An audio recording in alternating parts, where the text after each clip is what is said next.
For here in the long room at Lord's, criticism is restrained, praise is brief, and only sunny days and history are long. Here are pictures that have captured in eternal attitudes the beginnings of the game, showing the essence of this thing called cricket. All thought and spirit concentrated on a square of green. Subtle battle between a slice of willow and a round of leather. Days of two stump wickets, when bats were curved, and the scorer kept the tally with notches on a stick. Paintings of village greens in days when cockfighting was rife. Pictures of the high noon of Victorian peace, when cricket had become part of English education. And Lord's itself in 1837. Then and today, the acknowledged home of cricket. Bradman, whose name now joins the golden pageant.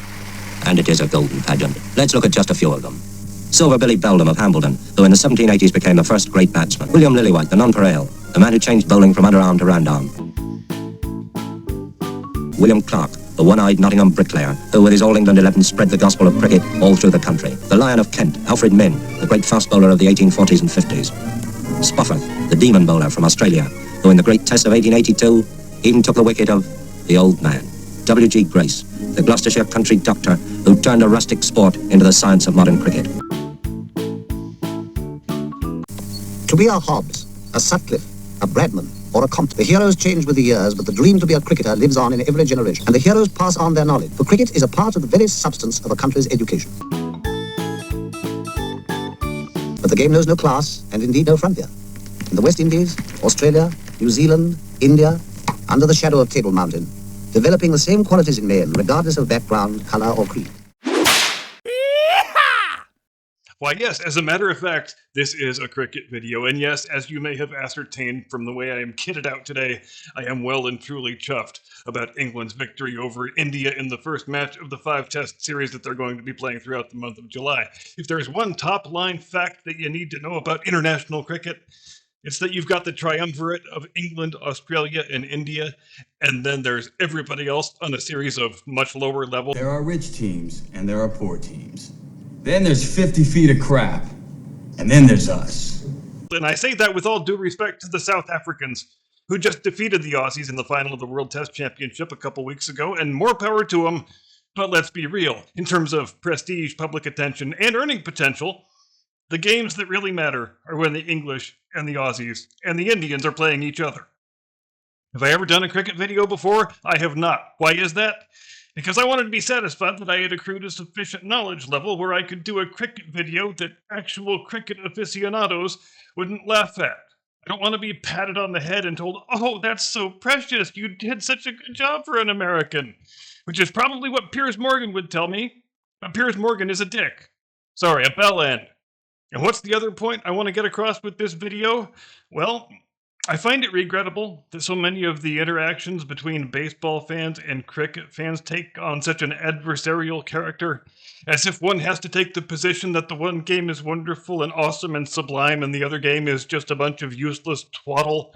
Because if being a baseball fan who became a cricket fan has taught me anything, it's that when you take the time to intimately understand both of the games, it becomes all the more abundantly clear that they do have a common origin, and that there's more that unites them than there is that divides them, and that they are the two greatest team sports in the history of the world. It is Thursday, 26 June. This is Curmudgeon's Corner.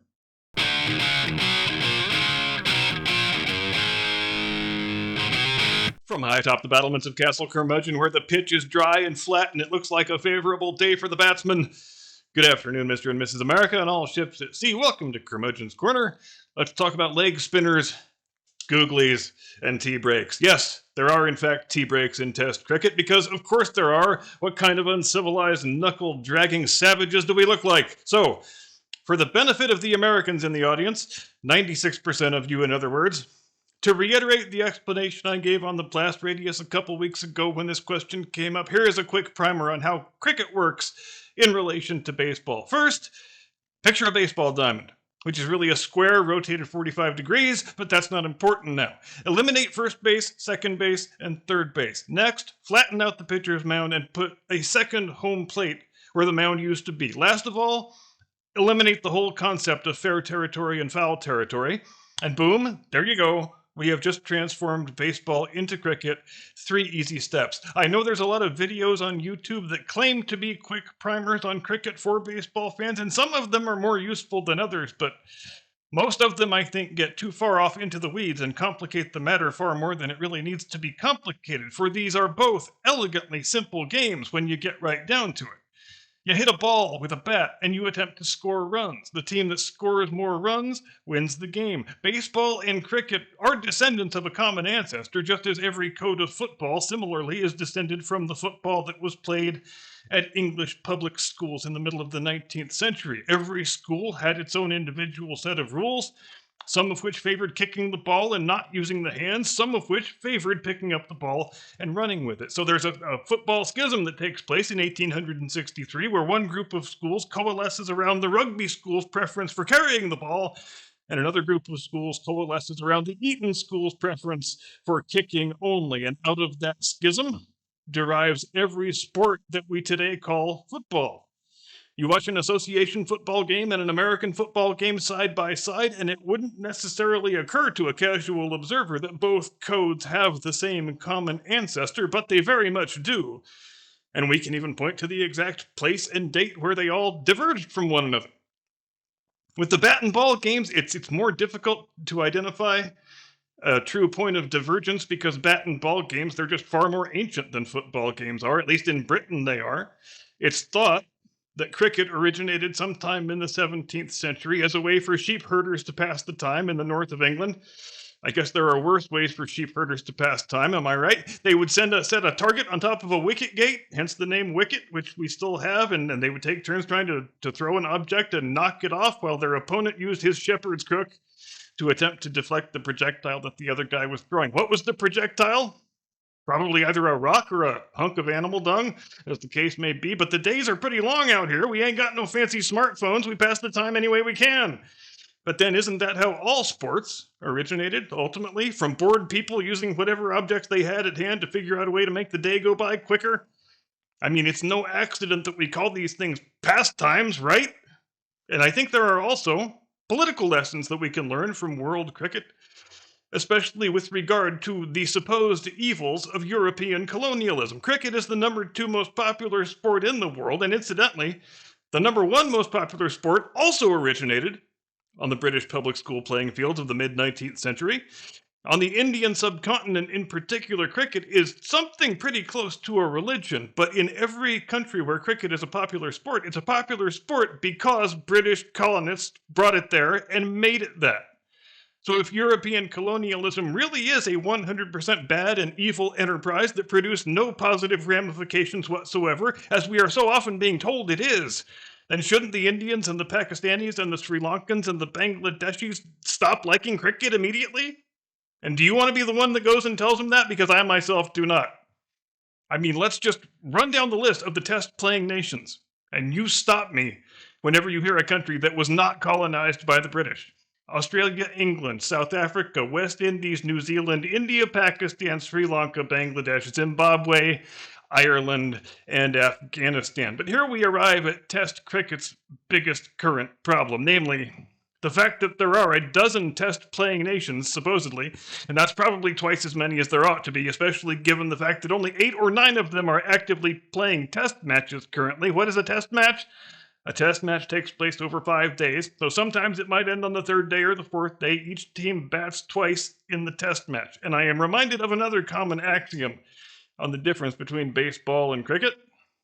Because you might say that in baseball, outs are common and runs are rare, while in cricket, runs are common and outs are rare. There are 54 outs in a baseball game that takes approximately 3 hours to play, but there are only 40 outs in a cricket test match that takes 5 days.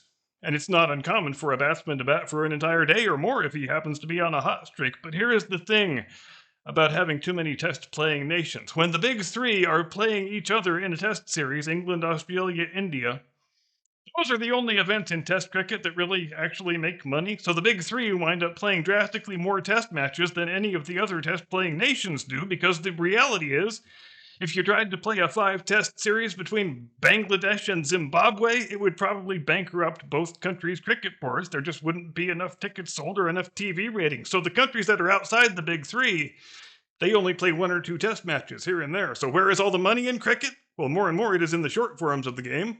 White ball cricket, as it's known, as opposed to red ball cricket. Would you believe the India Premier League is the number 2 richest franchise sports league in the world after the NFL? Because it is. And why is that remarkable? Because the league has only existed for barely 20 years, and they play a form of cricket that didn't exist before the turn of the current century.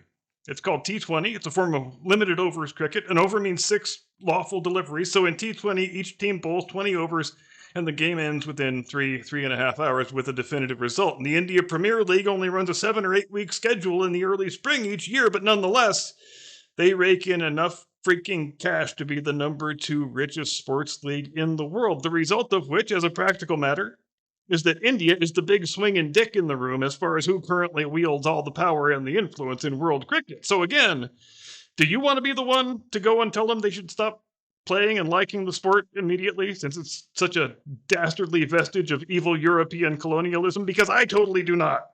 And it might sound quite silly to the uninitiated, the idea that so much of India's national self-image is predicated on being better at cricket than their former colonial masters, but it is a real thing. It is as real as a thing gets. It's been said that Prime Minister is the second most high-pressure job in India after captain of the Test cricket team. And it's probably not any kind of an overstatement either. And on the off chance that I have piqued your interest here and you want to go further down the cricket rabbit hole, farther than I am able to take you in a mere 10 or 12 minutes, I'm going to dump some links in the description that should be helpful in that endeavor. The comedian Stephen Fry has a series of cricket videos for neophytes that I myself found quite helpful when I was beginning my own journey. So I will put those down there if you happen to be interested. And if you found this video a struggle to get through because you don't give a damn about any of this shit, well, I thank you very much indeed for having watched until the end. Anyway, I am done. That's all I've got. See you next time. Get off my pitch.